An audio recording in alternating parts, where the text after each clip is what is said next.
खुल जाएंगे आपके सारे रास्ते। परीक्षा में सिलेक्शन ले तो सही, जीवन में सब होगा हासिल। तू सिलेक्शन की जिद पर अड़ तो सही।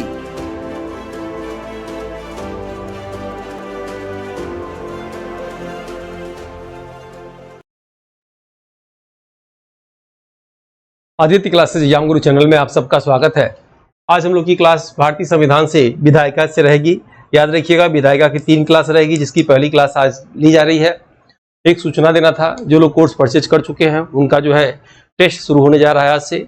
और जो है आपके यूनिट 1 से करंट अफेयर का टेस्ट शुरू होगा। पर डे आपको क्या करना होगा, जो PDF है होगा उस PDF को पढ़ के टेस्ट देना होगा। ठीक है, टेस्ट क्या होगा आपको मैसेज बॉक्स में इसकी सूचना दे दी जाएगी। और याद रखिएगा, PDF पढ़ने के बाद ही टेस्ट देना है। सभी लोग इसमें शामिल होइएगा। हमेशा याद रखिएगा, पढ़ाई अगर आप ठीक से कर रहे हैं तो जो है साथ हमारे लगिए और तैयारी जो है आराम से आपकी हो जाएगी। यूनिट 1 का टेस्ट होगा करंट अफेयर का, 13 दिनों तक ये टेस्ट चलेगा आपका। ठीक है, तो आइए देखते हैं आज की क्लास जो है। आज की क्लास विधायिका से रहेगी। जैसा कि आप जानते होंगे, ये पिछले क्लास में पढ़ा दिया चुका है कि सरकार के 3 अंग जो है, चौथा अंग क्या है, प्रेस मीडिया है। और विधायिका का कार्य क्या है, कानून बनाना।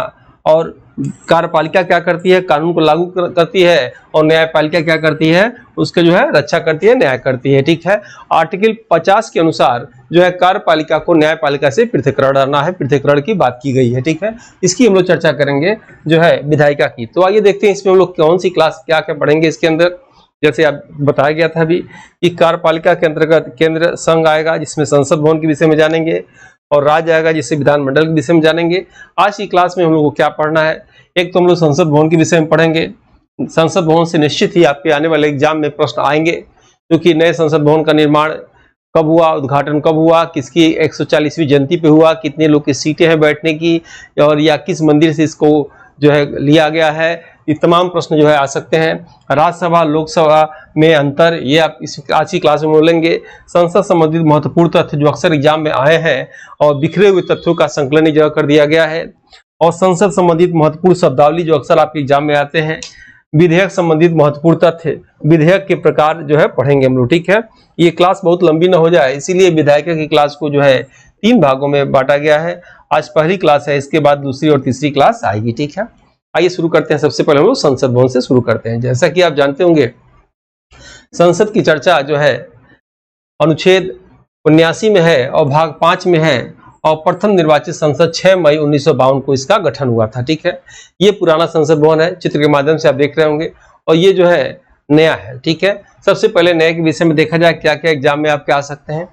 तो सबसे पहले आप देखेंगे कि नए संसद भवन जो है नई दिल्ली में केंद्रीय विस्टा पुनर्विकास परियोजना का हिस्सा है, जिसका निर्माण टाटा लिमिटेड ने लगभग 971 करोड़ की लागत से किया। नए संसद भवन का उद्घाटन 28 मई 2023, इंपॉर्टेंट डेट याद रखिएगा, 28 मई 2023 को विनायक दामोदर सावरकर की 140वीं जयंती के अवसर पर किया गया। सभी पॉइंट इंपॉर्टेंट है जो हमने हाईलाइट कर दिया, उसको आप देख लीजिएगा जरूर। नए संसद भवन के वास्तुकार विमल पटेल हैं, एग्जाम में आ सकता है। नए संसद भवन विजय मंदिर, याद रखिएगा, विजय मंदिर या विजय सूर्य मंदिर के नाम से भी इसे जाना जाता है, विदिशा मध्य प्रदेश की आकृति से प्रेरित है। कहा जाता है कि जो है इस पे कई तोपों से जो है मुगल लोग ने औरंगजेब ने जो हमला किया था, लेकिन फिर भी इसकी रक्षा हुई, ये अलग बात है। ऐसे आप याद रखिएगा कि नया संसद भवन विजय मंदिर, विजय सूर्य मंदिर या विजय मंदिर विदिशा मध्य प्रदेश की आकृति से प्रेरित है। 2026 तक याद रखिएगा, लोकसभा में लगभग 888 सीट और राज्यसभा में 384 सीटों की आवश्यकता हो सकती है। इसलिए नए संसद भवन में संयुक्त सत्र में 1272 सदस्य, ये डाटा याद रखिएगा, 1272 सदस्य के बैठने की व्यवस्था है। दिल्ली में इंडिया गेट के से लेकर जो रास्ता राष्ट्रपति भवन तक जाता है, उसे पूरे केंद्रीय प्रशासनिक क्षेत्र इलाके को जो है सेंट्रल विस्टा के नाम से जाना जाता है। ये नए संसद भवन के विषय में आप जान गए। आइए देखते हैं लोग पुराने संसद भवन के विषय में। भारत में प्रथम परिसीमन आयोग का गठन 1952 में हुआ।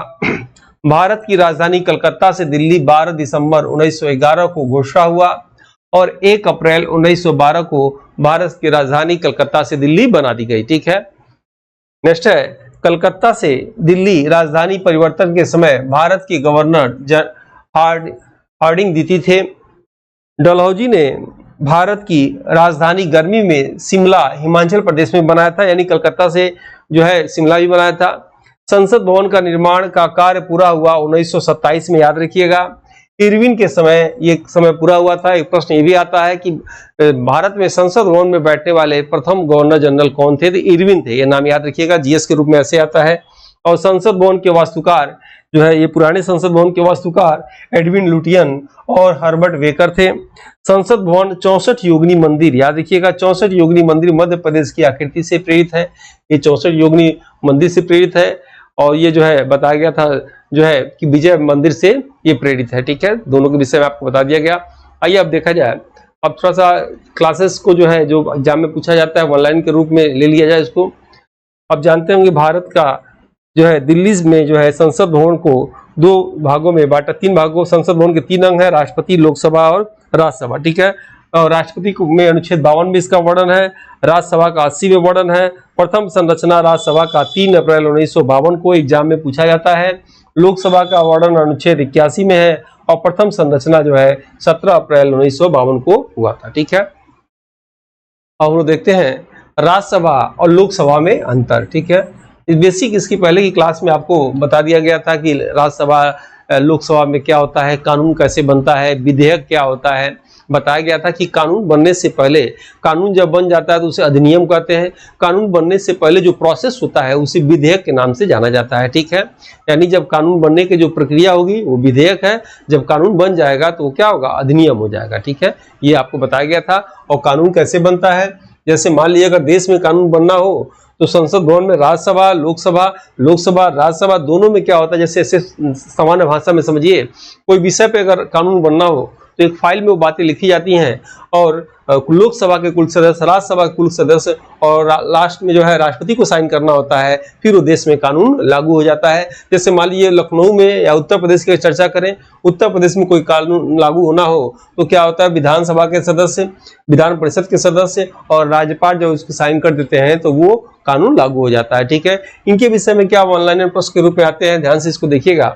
तो आइए हम लोग देखेंगे, एक ही साथ देख लेते हैं कि संसद का और जो है विधानमंडल के विषय में। ठीक है, सबसे पहले आप यहां देखेंगे राष्ट्रपति का वर्णन अनुच्छेद 52 में, संसद का वर्णन 79 में, राज्यसभा का 80 में और लोकसभा का 81 में। ठीक है, राज्यपाल का 153 में और आप देखेंगे विधानमंडल का 168 में, विधान परिषद का 169 में गठन का वर्णन है और 171 में संरचना का वर्णन है, विधानसभा का 170 में वर्णन है। ठीक है, अब यहाँ देखेंगे सदन की बात करते हैं।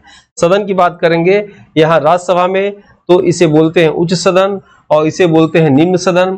फिर यहाँ देखते हैं, इसको बोलते हैं विधान परिषद को उच्च सदन और विधानसभा को निम्न सदन। ठीक है, मैक्सिमम चीजें देखेंगे आप, मैच कर जाएगा ऐसे। ठीक है, या कह सकते हैं राज्यसभा को द्वितीय सदन कहा जाता है और लोकसभा को प्रथम सदन कहा जाता है, या विधान परिषद को भी द्वितीय सदन कहा जा सकता है और इसे प्रथम सदन कहा जाता है। ठीक है, राज्यसभा को अस्थायी सदन कहा जाता है और लोकसभा को अस्थायी सदन कहा जाता है, विधान परिषद को अस्थायी सदन कहा जाता है और विधानसभा को अस्थायी सदन कहा जाता है। और विघटित सदन राज्यसभा को कहा जा सकता है, विघटित सदन जो है या लोकप्रिय सदन लोकसभा को कहा जाता है, अस्थायी सदन याद रखिएगा विधान परिषद को कहा जाता है और विधानसभा को विघटित सदन कहा जाता है। ठीक है, कार्यकाल देखिएगा, राज्यसभा के सदस्यों का कार्यकाल 6 वर्ष और लोकसभा का सदस्यों का कार्यकाल 5 वर्ष। उसके बाद देखेंगे विधान परिषद के सदस्यों का कार्यकाल 6 वर्ष और विधानसभा के सदस्यों का कार्यकाल फिर 5 वर्ष। ठीक है, विधान परिषद का 6 वर्ष, विधानसभा का 5 वर्ष। ठीक है, न्यूनतम उम्र देखिएगा राज्यसभा के सदस्यों का 30 वर्ष और न्यूनतम उम्र लोकसभा के सदस्यों का 25 वर्ष, न्यूनतम उम्र विधान परिषद के सदस्यों का 30 वर्ष और न्यूनतम उम्र विधानसभा के सदस्यों का 25 वर्ष होता है। ठीक है, फिर यहाँ देखेंगे त्यागपत्र देते हैं, 2 वर्ष पे 1/3 सदस्य त्यागपत्र देते हैं। ये 5 साल सरकार चली तब देते, या बीच में कोई विघटन हो गया तब। फिर यहाँ भी वही चीज है, 2 वर्ष पर 1/3 सदन जो है त्यागपत्र देते हैं। यहाँ थोड़ा आप देखिएगा, इस बार प्रश्न में आएगा, आपके एग्जाम में प्रश्न में आ सकता है कि राज्यसभा में कुल सीटें 238 है और 12 मनोनीत होते हैं कला, विज्ञान, समाज, खेल आदि के क्षेत्र से। ठीक है, राष्ट्रपति मनोनीत करते हैं। यहाँ देखिएगा लोकसभा में 550 सीट होता है और 2 एग्लो इंडियन है, तो एग्लो इंडियन को समाप्त कर दिया गया है। याद रखिएगा 25 जनवरी 2020 को समाप्त कर दिया गया है, ये आप याद रखिएगा। 104 संविधान संशोधन 2019 के अंतर्गत अनुच्छेद 334 के अंतर्गत याद रखिएगा 25 जनवरी 2020 को ये एंग्लो इंडियन समाप्त हो गए हैं। यानी एंग्लो इंडियन यहाँ भी जो उत्तर प्रदेश में 403 दोनों एक है, ये भी समाप्त कर दिए गए हैं। यानी अब 403 और 550 रहेंगे, ठीक है। और विधान परिषद का सीट कितना है, 100 है। पुनः आप देखेंगे वर्तमान सीट कितना है, 245 है राज्यसभा का, और 543 है जो है आपका लोकसभा का, और 543 में 524 राज्यों से या 19 केंद्र शासित प्रदेशों से हैं, ठीक है। विधान परिषद का सीट जो है याद रखिएगा, विधान परिषद का 100 और विधानसभा का 403 वर्तमान का सीट हो गया। वर्तमान में उत्तर प्रदेश में राज्यसभा का सीट कितना है, 31 कई बार आ चुका है। वर्तमान में लोकसभा का उत्तर प्रदेश में सीट कितना है, 80 याद रखिएगा। और वर्तमान में विधान परिषद केवल 6 राज्यों में है, ये भी आप याद रखेंगे। और जो है विधानसभा सभी राज्यों में अनिवार्य है, ठीक है। उसके बाद देखेंगे राज्यसभा के अध्यक्ष को हम लोग कहते हैं सभापति या, ठीक है, और लोकसभा के अध्यक्ष को लोकसभा अध्यक्ष कहते हैं। विधान परिषद के अध्यक्ष को सभापति कहा जाता है और विधानसभा के अध्यक्ष को विधानसभा अध्यक्ष कहते हैं।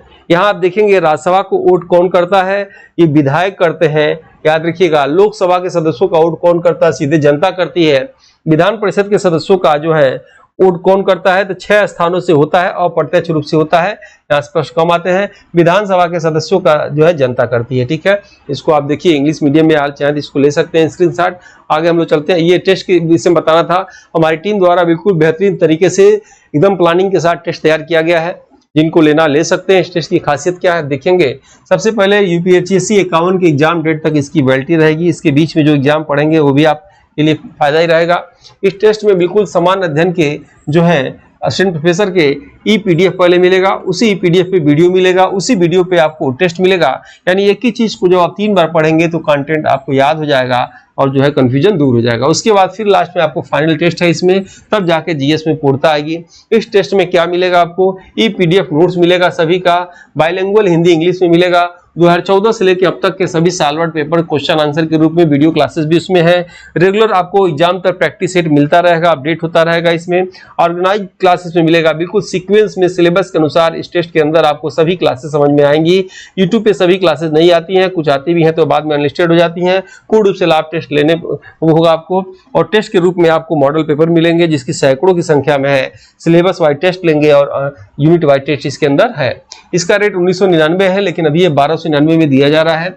याद रखिएगा, अपनी गलतियों को एग्जाम से पहले प्रैक्टिस करके सुधारें, ताकि वो गलतियां एग्जाम सेंटर में आपकी ताकत बनकर आपकी जीत जिलाएं। ठीक है, जो लोग चाहें इसको ले सकते हैं। इसके लिए आप जो है आप डिस्क्रिप्शन बॉक्स में इसको दिया गया है लिंक, आप ले सकते हैं, या जो नंबर आप देख रहे हैं इस नंबर पे फॉर टेस्ट लिख के आप मैसेज करेंगे तो आपको इसका लिंक भेज दिया जाएगा।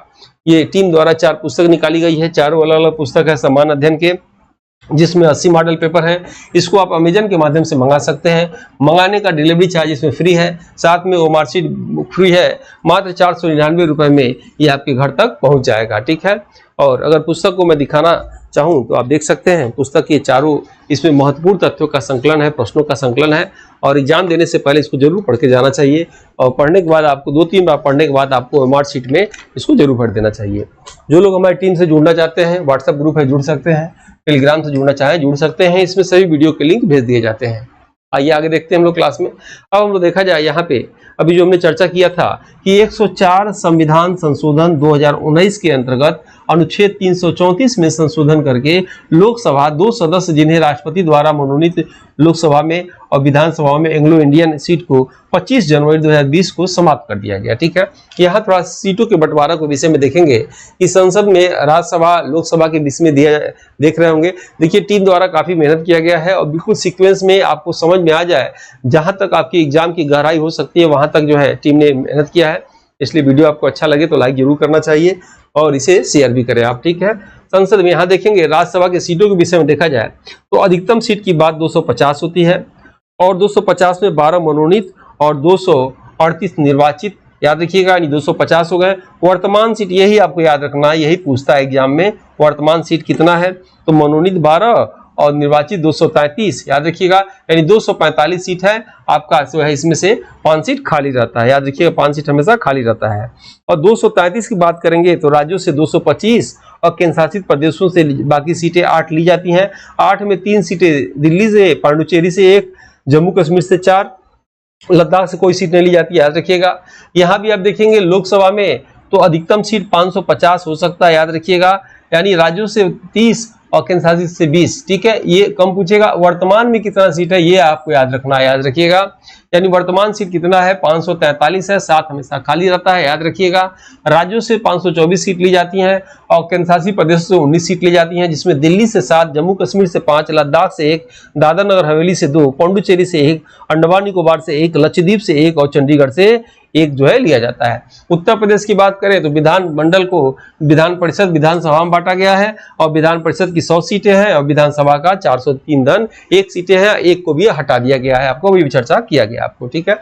आइए हम लोग देखते हैं संसद संबंधित महत्वपूर्ण तथ्य, ठीक है, यहाँ इसको याद कर लीजिएगा, अक्सर एग्जाम में पूछा जाता है। विभिन्न देशों के संसद का नाम निम्नलिखित है, इधर हमने लिख दिया है देश, इधर लिखे संसद, ठीक है। नेपाल के संसद को क्या बोलते हैं, राष्ट्रीय पंचायत कहा जाता है। पाकिस्तान के संसद को क्या कहते हैं, मजलिस शूरा कहा जाता है। अफगानिस्तान के संसद को क्या बोलते हैं, शोरा कहा जाता है। चीन के संसद को क्या कहते हैं, राष्ट्रीय जन कांग्रेस कहा जाता है।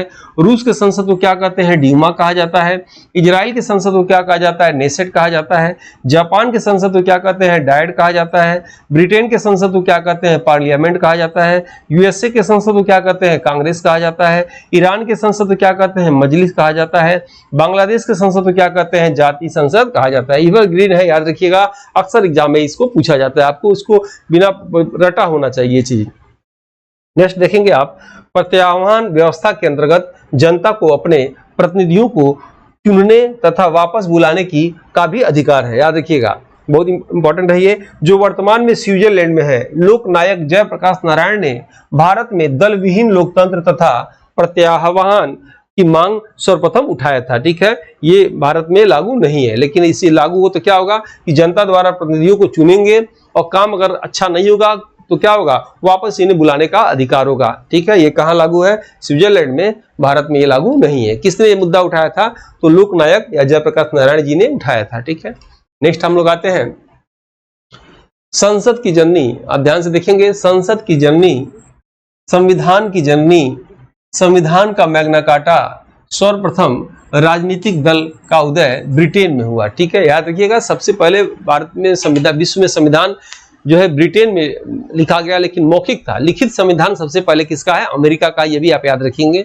लेकिन ब्रिटेन के संविधान को संविधान की जननी, संसद की जननी, ब्रिटेन संविधान का मैग्ना कार्टा के नाम से जाना जाता है। भारत में राज्यसभा की संरचना 3 अप्रैल 1952 को हुआ। प्रश्न अगर कठिन करेंगे, कठिनाई स्तर में बढ़ा देंगे तो यहाँ तक ला देंगे, ठीक है। बिल्कुल सब कुछ आप पढ़े रहिएगा, याद कैसे होगा बताते हैं हम आपको। भारत में लोकसभा की संरचना 17 अप्रैल 1952 को हुआ। भारत की पहली निर्वाचित संसद 6 मई 1952 को हुआ। भारत की संसद अनुच्छेद 79 में 3 अंग शामिल है, जैसे भी हमने चर्चा किया, राष्ट्रपति शामिल है, राज्यसभा शामिल है और जो है लोकसभा शामिल है, याद रखिएगा, लोकसभा शामिल है, ठीक है। यहाँ आप देखेंगे राष्ट्रपति किस अनुच्छेद में है, तो राष्ट्रपति 52 में है, राज्यसभा 80 में है और लोकसभा 81 में इनका वर्णन है, ठीक है। संसद में राष्ट्रपति 12 लोगों को मनोनीत करते हैं, ठीक है। राष्ट्रपति संसद के सत्र, सत्रावसान तथा लोकसभा का विघटन आदि करते हैं। संसद के दोनों सदनों का सत्र राष्ट्रपति बुलाते हैं। 2 सदन के बीच 6 माह से अधिक का अंतर नहीं होना चाहिए, एग्जाम में कई बार आ चुका है। 1 वर्ष में 3 सत्र बुलाए जाते हैं। पहला बजट या ग्रीष्मकालीन सत्र, याद रखिएगा, सबसे बड़ा होता है, फरवरी मार्च में इसको बुलाया जाता है। उसके बाद मानसून सत्र, याद रखेंगे आप, जुलाई अगस्त में बुलाए जाते हैं। शीतकालीन सत्र जो है नवंबर दिसंबर में बुलाए जाते हैं। नेक्स्ट आप देखेंगे, संसद या विधानमंडल के सदस्य की सदस्यता तब समाप्त हो सकती है जब वह लगातार 60 दिन तक अकारण अनुपस्थित रहे, ठीक है। विधेयक सरकार या सरकार का कोई मंत्रालय तैयार करता है, ठीक है। विधेयक कौन तैयार करेगा, यहाँ आप देखेंगे विधेयक सरकार या सरकार का कोई मंत्रालय तैयार करता है। आपको बताया गया था विधेयक क्या होता है, कानून बनने या अधिनियम से पहले की अवस्था है, ठीक है। नेक्स्ट है, कानून तब बनेगा जब विधेयक संसद में पास होगा। हमने आपसे चर्चा किया था, जब राष्ट्रपति उस पर साइन कर देंगे, यानी जब लोकसभा में और राज्यसभा में सिग्नेचर होने के बाद जब राष्ट्रपति साइन करते हैं तब जो है कानून बन जाता है। लोकसभा में विपक्ष के नेता का पद केंद्रीय मंत्री का होता है, ठीक है, एक कैबिनेट मंत्री के बराबर विपक्ष का पद होता है। विधेयक द्वारा कानून बनने की प्रक्रिया निम्न प्रकार है। पहला सरकारी विधेयक, दूसरा निजी विधेयक, या गैर सरकारी विधेयक। थोड़ा सा इन दोनों के विषय में हम लोग देखा जाए। सरकारी विधेयक क्या होता है? सरकारी विधेयक मंत्रिपरिषद द्वारा 7 दिन पूर्व सूचना देकर सीधे सदन में प्रस्तुत किया जाता है। दूसरा आप देखेंगे निजी विधेयक और या गैर सरकारी विधेयक। संसद का कोई सदस्य मंत्रिपरिषद को छोड़कर जब विधेयक लाता है तो उसे निजी विधेयक या गैर सरकारी विधेयक के नाम से जाना जाता है। निजी विधेयक 1 माह पूर्व सूचना देकर सचिवालय में लाए जाते हैं। यदि निजी विधेयक के पारित होने की संभावना सदन का अध्यक्ष को लगेगी तो ही उसे सदन में लाने के लिए अनुमति होगी। निजी विधेयक या गैर सरकारी विधेयक माह के दूसरे शुक्रवार के दिन आधे घंटे की चर्चा के समय प्रस्तुत किया जाता है। ठीक है, इंग्लिश में इसको देख सकता है। ये संसद संबंधित महत्वपूर्ण शब्दावलियां, ये भी आपके एग्जाम में पूछा जाता है। प्रश्नकाल क्या होता है, शून्यकाल क्या होता है, आप जानते भी होंगे, फिर भी यहाँ रिपीट करते रहे। प्रश्नकाल आप देखेंगे, शून्यकाल देखेंगे, विश्वास प्रस्ताव क्या होता है, अविश्वास प्रस्ताव क्या होता है और निंदा प्रस्ताव क्या होता है, सभी को हम लोग एक पेज में देखने जा रहे हैं। प्रश्नकाल के विषय में चर्चा किया जाए तो संसदीय कार्रवाई का प्रथम घंटा यानी 11 से 12 के बीच का समय जो प्रश्नकाल कहा जाता है, जिसमें संसद के सदस्य मंत्रियों से प्रश्न पूछते हैं। प्रश्न निम्न 3 प्रकार से पूछे जाते हैं। पहला तारांकित प्रश्न, इसका उत्तर मौखिक दिया जाता है। दूसरा अतारांकित प्रश्न, इसका उत्तर लिखित दिया जाता है। अल्प सूचना के प्रश्न 10 दिन से कम समय में सूचना देकर प्रश्न पूछे जाते हैं। शून्यकाल में आप देखेंगे प्रश्नकाल के ठीक बाद शून्यकाल शुरू होता है जो दोपहर 12 से 1 तक चलता है। इसमें कार्य की सूची निश्चित नहीं होती। शून्यकाल भारत की देन है, याद रखिएगा। ठीक है। विश्वास प्रस्ताव हमेशा सत्ता पछलाता है, सत्ता का नेता प्रधानमंत्री होता है। अविश्वास प्रस्ताव हमेशा विपक्ष लाता है, इस प्रस्ताव के पारित हो जाने पर सरकार गिर जाएगी। ठीक है। सर्वप्रथम ये नोट कर लीजिएगा, इंपॉर्टेंट पॉइंट है। सर्वप्रथम पंडित नेहरू मंत्रिमंडल के खिलाफ जेबी कृपलानी ने अविश्वास प्रस्ताव लाए थे। ठीक है। निंदा प्रस्ताव सरकार की नीतियों के प्रति खेद प्रकट करना ही निंदा प्रस्ताव कहलाता है। सर्वप्रथम निंदा प्रस्ताव पंडित नेहरू मंत्रिमंडल के विरुद्ध राम मनोहर लोहिया द्वारा लाया गया। कोरम गणपूर्ति क्या होता है? किसी भी पार्टी को विपक्षी पार्टी का दर्जा कोरम गणपूर्ति से प्राप्त होता है, जिसमें कुल सीट का 1/10 सीट अर्थात 55 सीट होता है। विधेयक क्या होता है? कानून बनने के लिए जो प्रस्ताव संसद में लाया जाता है वह विधेयक होता है। विधेयक को विधिक बल प्राप्त नहीं होता है, परंतु जब वह संसद के में पास हो जाता है तो वह अधिनियम का रूप धारण कर लेता है। अधिनियम को विधिक बल प्राप्त होता है। भारतीय संविधान में विधेयक निम्न प्रकार का होता है। पहला साधारण विधेयक, दूसरा धन विधेयक और तीसरा वित्त विधेयक। साधारण विधेयक का अनुच्छेद 107 में वर्णन है। धन विधेयक का वर्णन अनुच्छेद 110 में वर्णन है। वित्त विधेयक का वर्णन अनुच्छेद 117(1) और 117(3) में वर्णन है। अब हम लोग क्या करेंगे, चित्र के माध्यम से जो है इसको देखेंगे। पहले महत्वपूर्ण तथ्य को देख लिया जाए। विधेयक संबंधित महत्वपूर्ण तथ्य। ठीक है। पहला पॉइंट दिया है कि साधारण विधेयक, वित्त विधेयक, विशेष विधेयक दोनों सभा में, राज्यसभा लोकसभा में पेश होता है। ठीक है। नेक्स्ट आप देखेंगे धन विधेयक केवल लोकसभा में पेश होता है। सभी धन विधेयक वित्त विधेयक होते हैं, लेकिन सभी वित्त विधेयक धन विधेयक नहीं होते हैं। राष्ट्रपति के अनुमति पर धन विधेयक पारित होता है। धन विधेयक की पहचान लोकसभा अध्यक्ष करते हैं। धन विधेयक 14 दिन के लिए राज्यसभा में भेजा जाता है। राज्यसभा के बाद धन विधेयक राष्ट्रपति के पास जाता है, जिस पर राष्ट्रपति हस्ताक्षर करने के लिए बाध्य होते हैं। संयुक्त अधिवेशन के अध्यक्षता करने का क्रम निम्नलिखित होता है। पहले क्या करेंगे, लोकसभा अध्यक्ष। संयुक्त अधिवेशन क्या होता है कि जब लोकसभा राज्यसभा की बात न माने, राज्यसभा लोकसभा की बात न माने, तो राष्ट्रपति क्या करता है कि संयुक्त अधिवेशन बुलाता है। और संयुक्त अधिवेशन का जो है अध्यक्ष बुलाते हैं तो राष्ट्रपति, अध्यक्ष कौन रहते हैं? लोकसभा अध्यक्ष। वही चीज यहाँ कही जा रही है।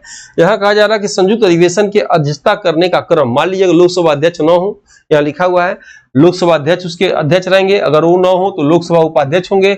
अगर वो न हो तो राज्यसभा का उपसभापति होंगे। ये डीपली प्रश्न याद रखिएगा, ये दोनों पॉइंट। उसके बाद कैबिनेट सचिव सबसे बड़ा प्रशासनिक अधिकारी होता है। यूपीएससी का अध्यक्ष ही कैबिनेट सचिव होता है। संयुक्त अधिवेशन धन विधेयक और संविधान संशोधन पर नहीं होता है। याद रखिएगा, संयुक्त अधिवेशन धन विधेयक और संविधान संशोधन पर नहीं बुलाया जाता। उसके बाद संविधान संशोधन पर राष्ट्रपति द्वारा वीटो शक्ति का प्रयोग नहीं हो सकता। अधिकतर कानून संसद द्वारा ही बना लिया जाता है, लेकिन जो कानून संघात्मक मूल्यों का प्रभावित करने वाला होता है उसे आधे राज्यों के समर्थन की भी आवश्यकता होती है। ठीक है, अब विधेयक के प्रकार को हम लोग चित्र के माध्यम से देखा जाए। विधेयक के प्रकार निम्न होता है। पहला आप देखेंगे साधारण विधेयक, दूसरा आप देखेंगे धन विधेयक, तीसरा देखेंगे वित्त विधेयक और चौथा देखेंगे आप विशेष विधेयक। ठीक है, सबके विषय में जो इंपॉर्टेंट आपकी एग्जाम में पूछा जा सकता है, बिखरे हुए जो पॉइंट हो उनको एक जगह हमने किया है ताकि आपके एग्जाम में प्रश्न कहीं से आए तो गलत ना हो। ठीक है, साधारण विधेयक आर्टिकल 107 में है, संयुक्त अधिवेशन 108 में है। याद रखिएगा, धन विधेयक 110 में है। वित्त विधेयक को दो भागों में बांटा गया। वित्त विधेयक 1 अनुच्छेद 117(1) में है और वित्त विधेयक 2 अनुच्छेद 117(3) में है। विशेष अधिनियम संविधान संशोधन विधेयक है जो अनुच्छेद 368 में है। साधारण विधेयक के विषय में देखा जाए, साधारण विधेयक में राष्ट्रपति की अनुशंसा की आवश्यकता नहीं पड़ती है। साधारण विधेयक संसद के किसी सदन में सर्वप्रथम लाया जा सकता है। प्रथम सदन से पारित होने के बाद वह विधेयक द्वितीय सदन में भेजा जाता है। यदि द्वितीय सदन उस विधेयक पर निम्नलिखित 3 प्रकार का व्यवहार करता है। पहला क्या कर सकता है, यदि द्वितीय सदन विधेयक को अस्वीकार कर देता है या द्वितीय सदन विधेयक में संशोधन करे जिससे कि प्रथम सदन सहमत न हो, या यदि द्वितीय सदन विधेयक को 6 महीने विलंब करे, तो ऐसे विधेयक पर गतिरोध उत्पन्न हो जाते हैं। गतिरोध को दूर करने के लिए राष्ट्रपति अनुच्छेद 108 के तहत, इंपॉर्टेंट पॉइंट है, 108 के तहत संयुक्त अधिवेशन बुलाता है जिसके अध्यक्ष लोकसभा अध्यक्ष बनते हैं। अब संयुक्त अधिवेशन इंपॉर्टेंट मैं लिख दे रहा हूं, अक्सर प्रश्न उठाएगा तो संयुक्त अधिवेशन से प्रश्न आता है, ध्यान से समझेंगे। यहाँ पे अभी तक संयुक्त अधिवेशन 3 बार ही लगा है जो निम्न है। पहला दहेज निरोधक अधिनियम लगा 1961 में, प्रधानमंत्री पंडित नेहरू के समय लगा था। दूसरा बैंकिंग सेवा आयोग अधिनियम लगा था 1978 में, प्रधानमंत्री श्री मोरारजी देसाई के समय। और तीसरा आतंकवाद निवारक अध्यादेश कोटा 2002 में प्रधानमंत्री अटल बिहारी वाजपेयी के समय लगा था। याद रखिएगा, और कोटा 2002 में बना और 4 में समाप्त कर दिया गया, ये भी आप जानेंगे। धन विधेयक के विषय में देखा जाए, धन विधेयक की प्रक्रिया अनुच्छेद 109 में और धन विधेयक परिभाषा अनुच्छेद 110 में है। ठीक है, धन विधेयक से संबंधित विधेयक को जो है, धन से संबंधित विधेयक को धन विधेयक कहा जाता है। संचित निधि को प्रभावित करने वाला बिल धन विधेयक होता है। नेक्स्ट है, धन विधेयक सर्वप्रथम लोकसभा में राष्ट्रपति की अनुमति से लोकसभा के अध्यक्ष के हस्ताक्षर करके धन विधेयक को प्रमाणित करके राज्यसभा को भेज दिया जाता है। यदि 14 दिन के अंदर राज्यसभा उस पर हस्ताक्षर नहीं करता है तो लोकसभा उसे पारित घोषित कर देता है। अर्थात धन विधेयक पर राज्यसभा एक विलंबकारी सदन है। जब दोनों सदनों में पारित होने के बाद राष्ट्रपति के पास जाता है तो राष्ट्रपति उसे अनुमति दे सकता है या रोक सकता है। राष्ट्रपति धन विधेयक को पुनर्विचार के लिए नहीं लौटा सकता। धन विधेयक पर संयुक्त अधिवेशन का प्रावधान भी नहीं है।